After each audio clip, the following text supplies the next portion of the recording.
My sister announced her pregnancy at my child's birthday party and demanded my new nursery since I could afford another. My parents agreed, calling me selfish.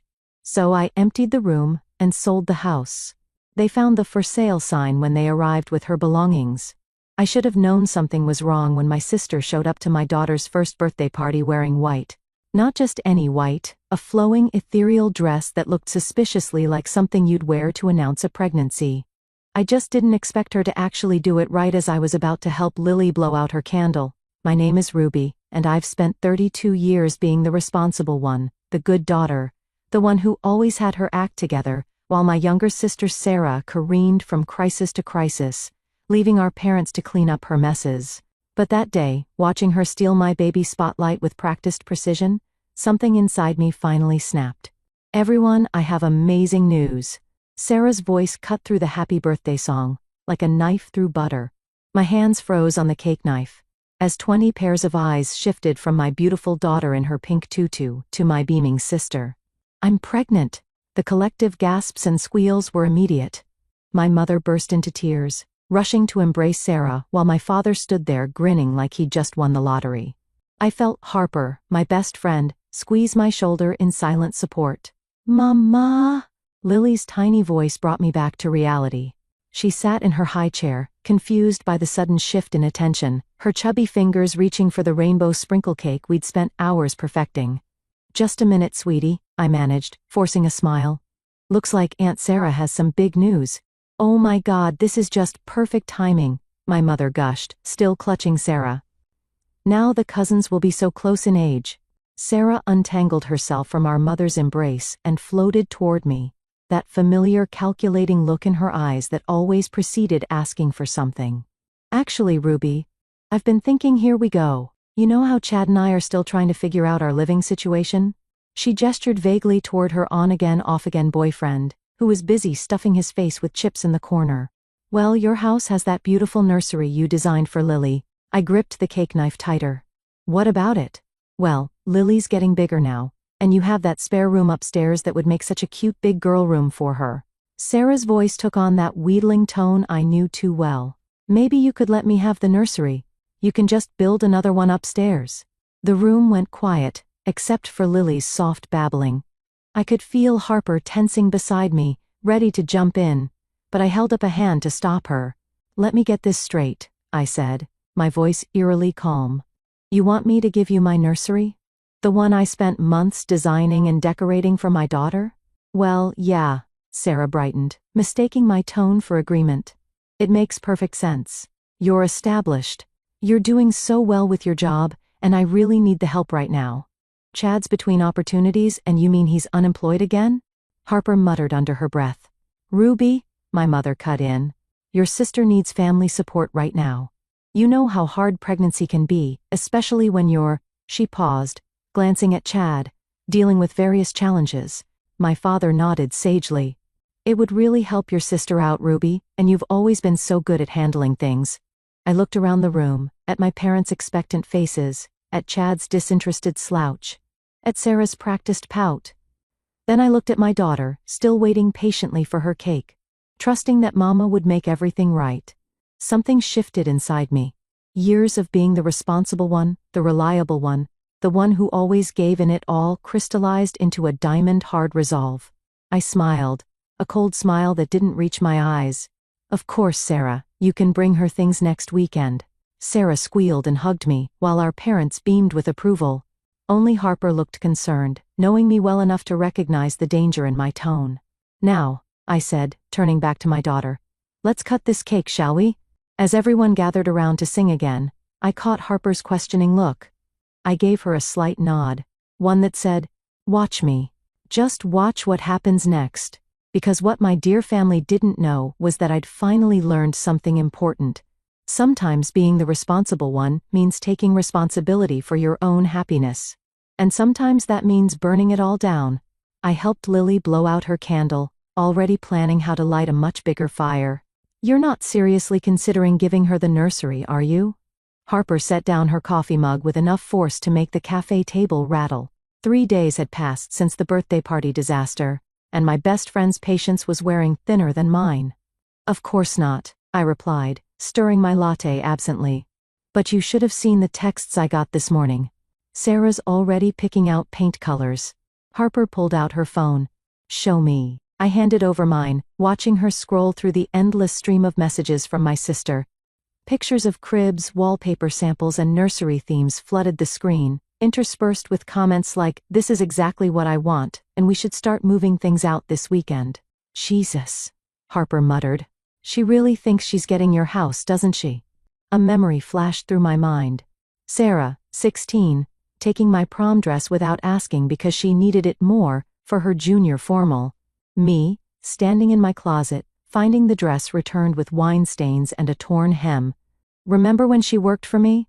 I asked, watching a young mother at the next table trying to wrangle her toddler. 3 months at my company, and she nearly cost us our biggest client, because she couldn't be bothered to show up on time. And your parents said you were being too hard on her, Harper finished. Because she was going through a rough patch with, what's his name? Dylan, I supplied. Before Chad, after Trevor, but before Marcus. The one you paid rent for? No, that was Josh. Dylan was the one I bailed out of jail after he got drunk and tried to steal a police horse. I laughed, but it came out hollow. God, I sound like a human ATM, don't I? Harper leaned forward.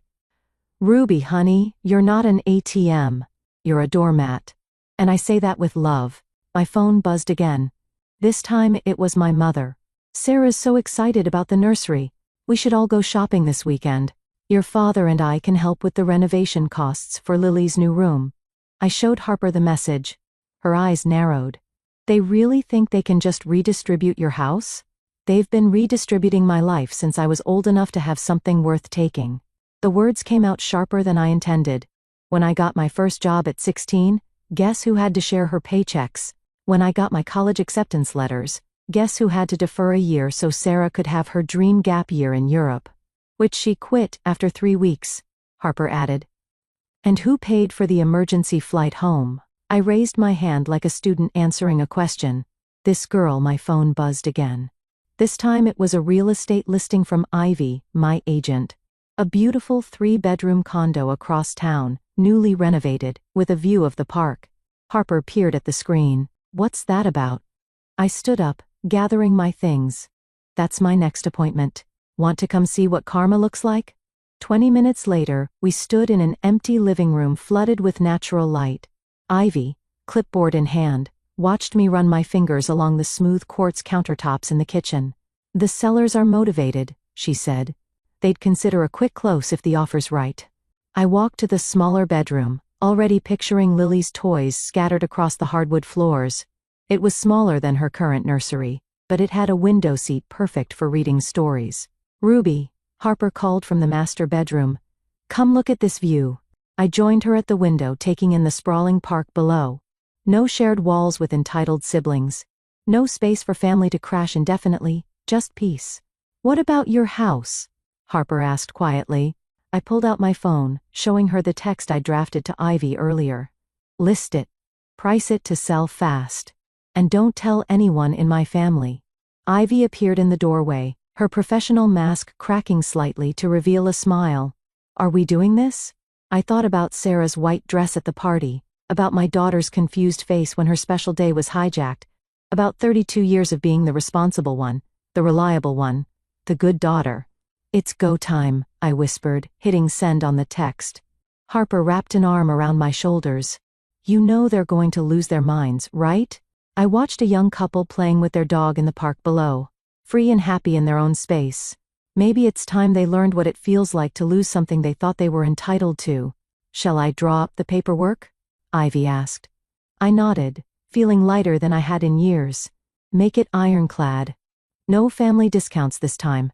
The nursery looked different in the harsh light of my phone's camera.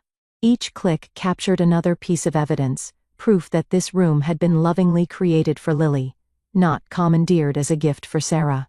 Ivy had suggested documenting everything before the sale listing went live. And this is where the changing table used to be, I narrated quietly, panning across the mint green wall with its hand-painted butterflies. Before I moved it to make room for the free sign I'm about to put on it. A soft knock at the door made me jump. Ruby? Honey, are you home? My mother's voice. Of course. I quickly shut off the camera and shoved my phone in my pocket. Coming. I opened the front door to find both my parents standing there, matching concerned expressions on their faces. My father held a takeout bag from my favorite Thai place, their standard peace offering. We brought lunch, my mother said, already pushing past me into the house, and we wanted to talk about Sarah's nursery. I bit back a correction. Not Sarah's nursery, never Sarah's nursery. Instead, I smiled. Perfect timing. I was just organizing things upstairs. They followed me to the kitchen, where my mother immediately began unpacking containers of pad thai and green curry. My father settled into his usual chair, the one that would be gone in less than a week. So, my mother started, sliding a container toward me. Sarah's been showing me some lovely ideas for the room. She's thinking of a woodland theme, very gender neutral, since they don't know what they're having yet. I stabbed a piece of chicken with my fork. That sounds nice? We know this is a big change, my father added. But your mother and I have been talking. We'd like to help with the renovation costs for Lily's new room. Make it really special for her. That's so generous, I said, the words tasting like ash in my mouth. But actually, I've been thinking about Sarah's situation. My mother perked up. Oh, you're right. She needs support right now. And this house, well, it has so much space. Too much space really for just Lily and me. I watched their faces light up with approval and felt a twisted satisfaction. I've decided to make some changes to help accommodate everyone. Oh, Ruby. My mother reached across the table to squeeze my hand. I knew you'd understand. You've always been so practical. A thump from upstairs made us all look up. Lily, waking from her nap. I'll get her, I said quickly, but my mother was already standing. I want to see my grandbaby. I listened to her footsteps on the stairs, counting the seconds until she'd reached the nursery. The nursery where half the furniture was already gone, carefully documented and stored in a rental unit across town. The realtor thinks it'll sell within days, I whispered to myself. What was that, honey? My father asked. Nothing. Just thinking out loud about paint samples. My mother's voice drifted down from upstairs. Ruby, where's the rocking chair? Oh, I moved it. I called back, making space for Sarah's things. I heard Lily's happy babbling as my mother brought her downstairs. My daughter took one look at me and announced, "Bye-bye, house." My heart stopped. What does she mean, bye-bye, house? My mother asked, settling Lily into her high chair. I forced a laugh. Oh, you know toddlers. She's been saying that to everything lately. Bye-bye spoon, bye-bye cup. It's her new favorite phrase. My father chuckled, but my mother's eyes narrowed slightly. I busied myself wiping invisible crumbs from the counter. When did you say Sarah could start moving things in? She asked. Next weekend, I replied smoothly. I thought we could make a day of it. Get everyone to help. That's wonderful. My mother's suspicion evaporated. I'll call Sarah right now. She'll be so excited. As she stepped into the living room to make the call, my father leaned in close. You're doing the right thing, Ruby. Family has to stick together. I nodded, thinking of the offer Ivy had texted me this morning. 30,000 over asking price, cash buyers, willing to close in 10 days. My phone buzzed in my pocket. Ivy again. Offer accepted? I glanced at my parents, my mother gushing into her phone, my father contentedly eating his lunch, both so certain of their right to redistribute my life. Both so sure I would never say no. Take it, I typed back. Lily caught my eye from her high chair and grinned. Bye-bye, house, she said again, waving her little hand. I smiled back, my heart racing with equal parts guilt and liberation. That's right, baby girl, I whispered. Bye-bye, house. And bye-bye to a whole lot more. You're evil, Harper laughed, slapping another Sarah's Things label on an empty box. Pure evil. I love it. We'd spent the afternoon filling boxes with old newspapers, making them look convincingly heavy. Each one was carefully labeled, Sarah's books, Sarah's winter clothes, Sarah's kitchen stuff. The moving company would be here tomorrow to take my actual belongings to the new condo, but these decoy boxes would stay, completing the illusion that I was making space for my sister. The best part? I said, taping up another box. Sarah texted asking if she could store some things here early. I told her there was plenty of room. Does she have any actual things to store? Nope. But she'll show up with Chad's gaming console and 3 trash bags of laundry, just like last time. Harper snorted.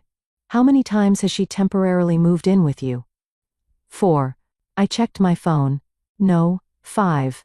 I forgot about the time she got kicked out of that yoga instructor's apartment, the one she was dating while still living with Marcus. That's the one. Lily toddled past us, dragging her favorite stuffed elephant. Bye-bye, house, she called out cheerfully. Harper and I froze. Ruby? My mother's voice came from the front door. Ruby, are you home?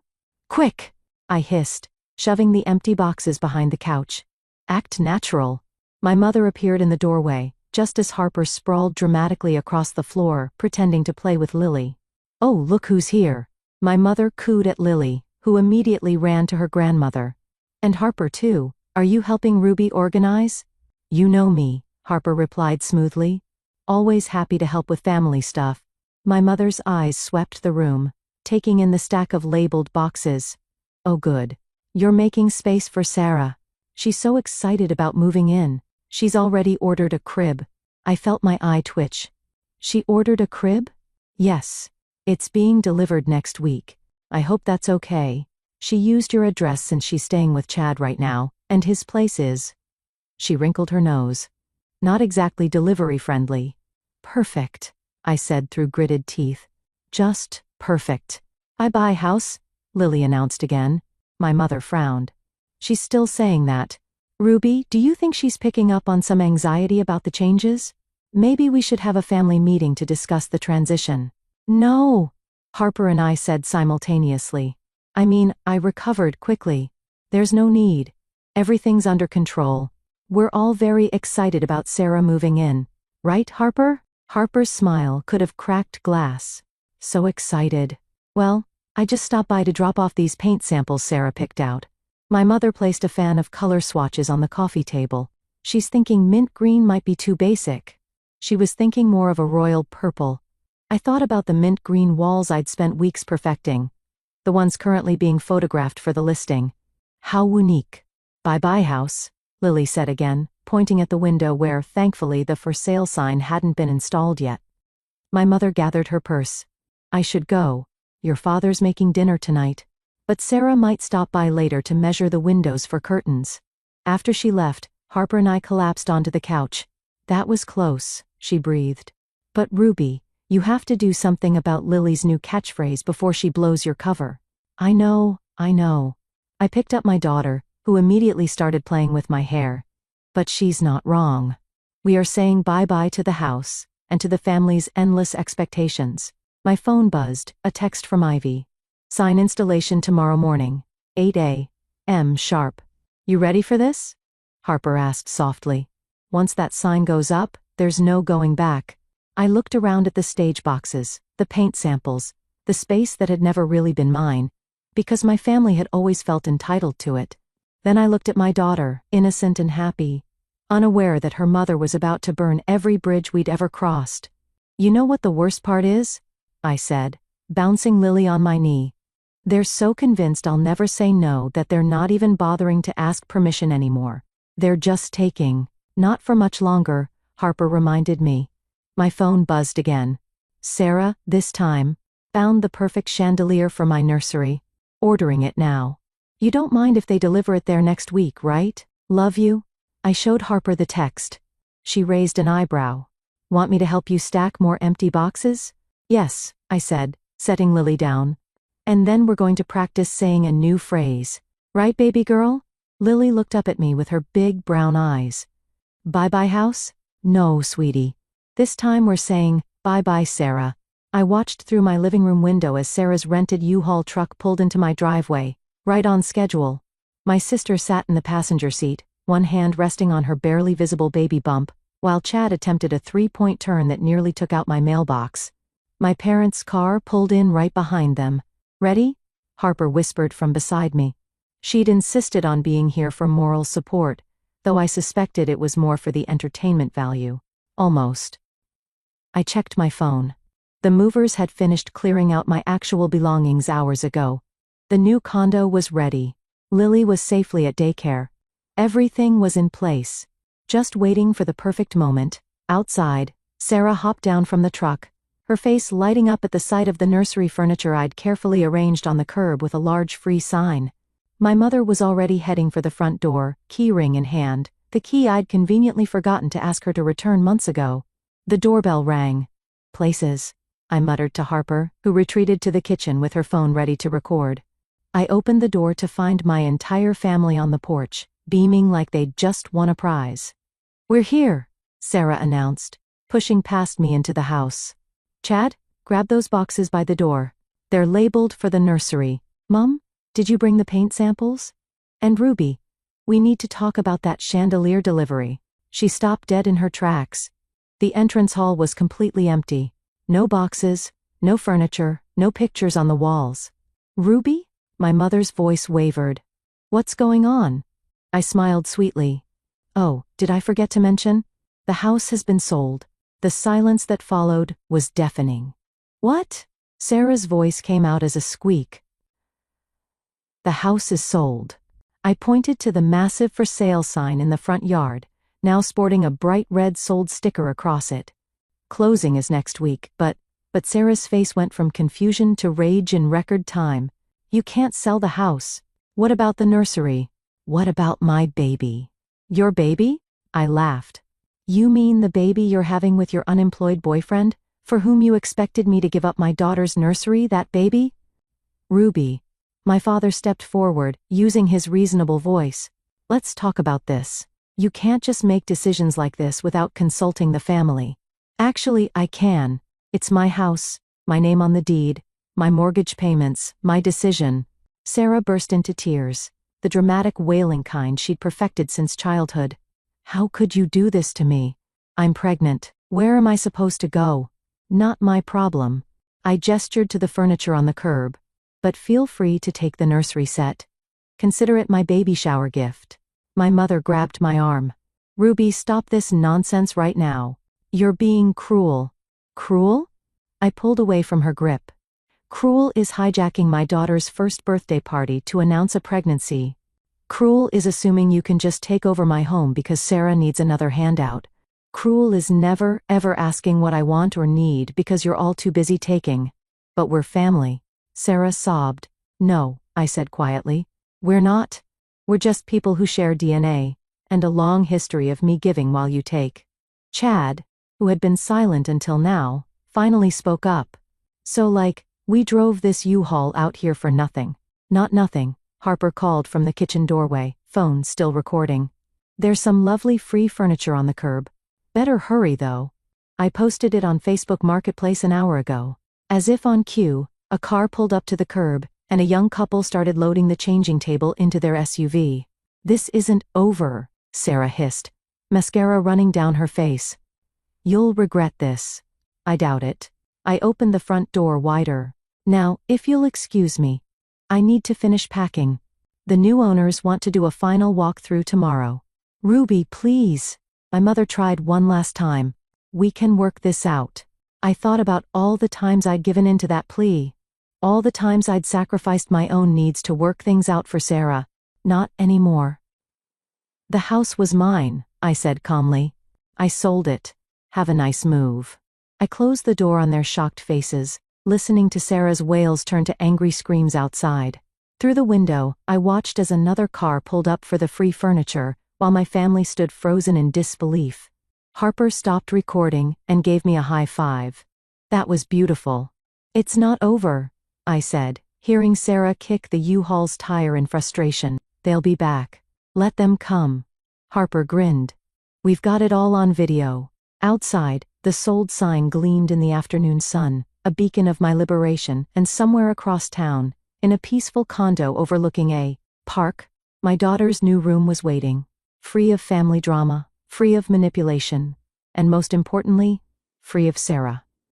My phone hadn't stopped buzzing for 3 days. I scrolled through the messages while Lily napped in her new room, the afternoon sun streaming through the Parkview windows. "You've reached a new low," read my aunt's text.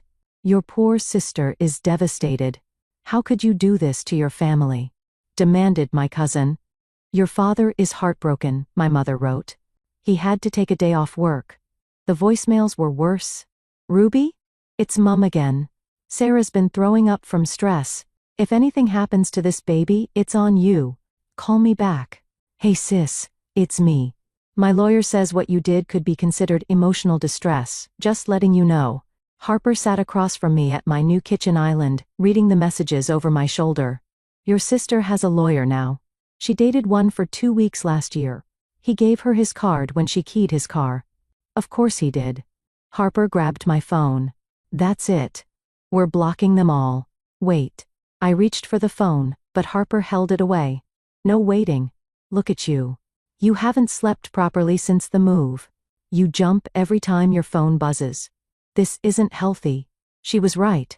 I'd spent 3 nights lying awake, replaying the looks on their faces when they saw the sold sign. The way Sarah's voice cracked when she realized I wasn't joking. My father's disappointed headshake. I swallowed hard. Part of me still wants them to understand, to finally see things from my perspective. They won't, Harper said gently. They've had 32 to see your perspective. They're not going to start now. My phone buzzed again. This time it was Sarah posting on Facebook. Some people think money and success give them the right to destroy families. Karma will come for those who hurt pregnant women. She toxic? Betrayed? She of family trauma? The comments flooded in immediately. Stay strong, girl. Some sisters are just jealous of new babies. Can't believe anyone would do this to their pregnant sister. Harper made a disgusted noise.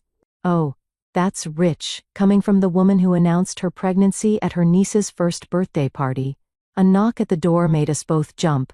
Through the peephole, I saw Chad shifting awkwardly in the hallway. Should I call security? Harper whispered. I shook my head and opened the door. What do you want, Chad? He looked worse than usual, unshaven, wearing a wrinkled t-shirt with what looked like yesterday's pizza stains. She's staying at my place and losing her mind. You broke her, Ruby. I broke her? I laughed incredulously. She tried to take my house. Look, I get it wasn't cool how she asked, but asked? I cut him off. She didn't ask. She announced it at my daughter's birthday party and expected me to just hand over my home, just like she's expected me to hand over everything else her entire life. Chad ran a hand through his greasy hair. She's pregnant, man. With my kid. We need help. Then help her yourself. Get a job.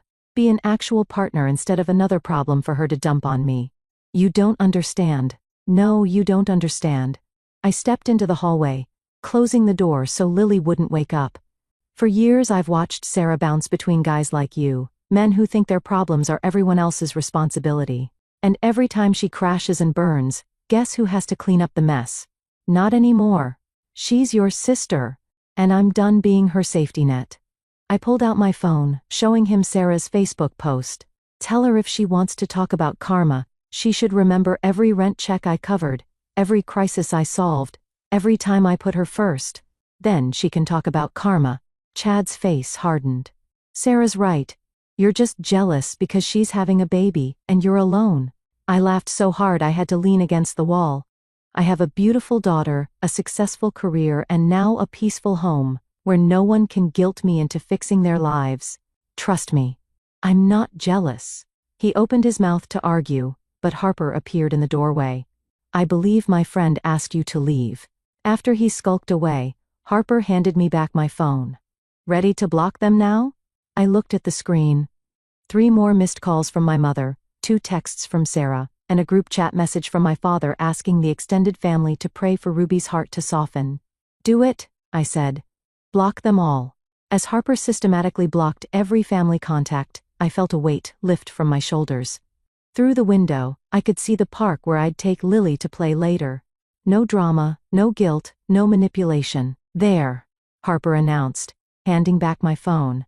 Now it's just you, me, and that bottle of wine I brought to celebrate your freedom. From the bedroom, I heard Lily stirring from her nap. Make that you, me, Lily, and wine. Perfect combination. Harper smiled. The only family you need. I can't believe I let you talk me into this, I muttered to Harper, as we sat in the neutral territory of her apartment, waiting for Sarah to arrive. 2 weeks had passed since the moving day showdown, and my sister had finally agreed to meet, but only with Harper mediating. She needs to hear it, Harper said. arranging coffee cups on the table. And you need to say it. All of it. The doorbell rang exactly on time. A first for Sarah, who'd never been punctual in her life. When Harper opened the door, my sister walked in, looking like she'd dressed for a funeral. Black maternity dress, dark circles under her eyes, one hand protectively over her barely showing stomach. "Ruby." Her voice was cold. "Sarah." Mine was colder. Harper gestured to the couch. "Let's all sit down." "Coffee? Tea? I can't have caffeine." Sarah sniffed. "Because of the baby. Not that some people care about that." "Water it is," Harper said cheerfully, though I caught her eye roll. We sat in awkward silence until Harper cleared her throat. "Sarah, you wanted to talk, so talk." Sarah's lower lip trembled. "I just want to understand how you could be so evil. Taking away my baby's future home?"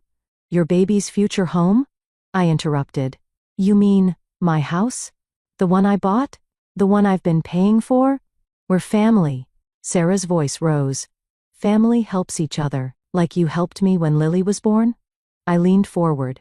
"Oh wait, you didn't. You were too busy backpacking through Thailand with, what's his name? That's not fair. I was finding myself. While I was changing diapers and working 60-hour weeks, alone." Sarah's face crumpled. "I'm trying to do better now. I want to be a good mom, like you. I thought you'd help me. By giving you my house, by sharing, by being a sister." Tears spilled down her cheeks. "But you're just selfish and bitter and selfish." I stood up so fast my coffee cup rattled. "Let's talk about selfish, Sarah. Let's talk about the time you maxed out my credit card buying festival tickets. Or when you borrowed my car and got 3 parking tickets you never paid. Or, how about when you got fired from the job I got you because you were too hungover to show up? I was going through things. You're always going through things. And I'm always expected to fix them." I was shouting now. Years of suppressed rage finally breaking free. "Do you know what it's like to be the responsible one? To watch your sister wreck everything she touches while everyone expects you to clean up the mess.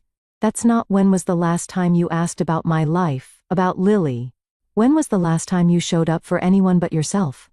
Sarah stood too, mascara running down her face. "You think you're so perfect, Miss Independent with her perfect job and perfect house and perfect life? Well, guess what? Some of us struggle. Some of us need help. Help is one thing. Entitlement is another." I took a deep breath. "I finally realized something, Sarah. None of you ever loved me unconditionally. You only loved what I could give." The room went silent, except for Sarah's ragged breathing. "That's not true," she whispered.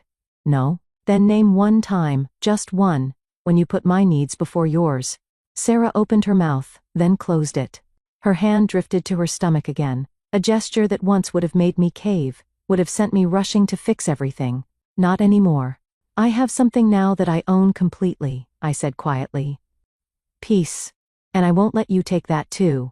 "So, that's it?" Sarah's voice cracked. "You're just done with me? With all of us? I'm done being the family ATM. I'm done being the responsible one who has to sacrifice everything. I'm done watching you take and take and take."